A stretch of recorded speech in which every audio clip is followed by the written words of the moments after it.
State lawmakers are coming back to Springfield for a special session tomorrow. Our Capitol Bureau Chief Mark Maxwell previews all the action ahead of a busy Tuesday. The House and Senate return for a special one-day session on Tuesday. The official agenda to push through the state House maps. Those maps for Congress will probably wait until October or November later this fall.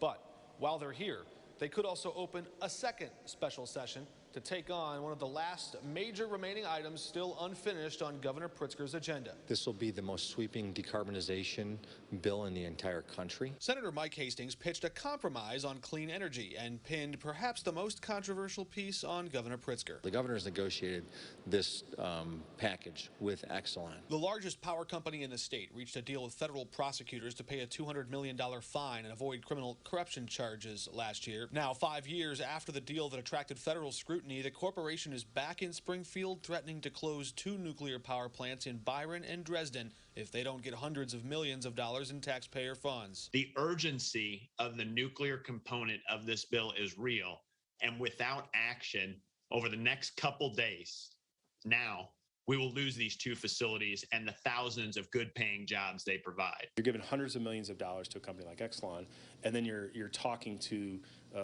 CWLP and Prairie Generating that you have to shut down your facilities without any support from the state, and that really doesn't make a lot of sense to me at all. But this new plan from Senate Democrats and allies in labor would allow city-owned coal power plants in Springfield and downstate Marissa to stay open past 2045 if they can capture, clean, or offset their carbon pollution. If you're able to reach these mitigation efforts, then you can stay open as long as you reach those goals. Governor Pritzker's office shooting that idea down before it could reach the Senate floor, warning if it reaches the governor's desk, he will veto it. When it comes to the political maps, Democrats have the votes and motivation they need to pass them.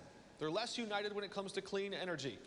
One sticking question late in the negotiations is just how urgent is a problem that can wait 24 years before we stop pollution? And can't General Assemblies or different governors in those years between now and then just undo the goals that were printed on paper in this legislature? Several Senate Democrats wondering privately if this bill might be more about Governor Pritzker's own political ambitions than it is about making progress in cleaning up the environment here and now. Reporting in Springfield, Mark Maxwell.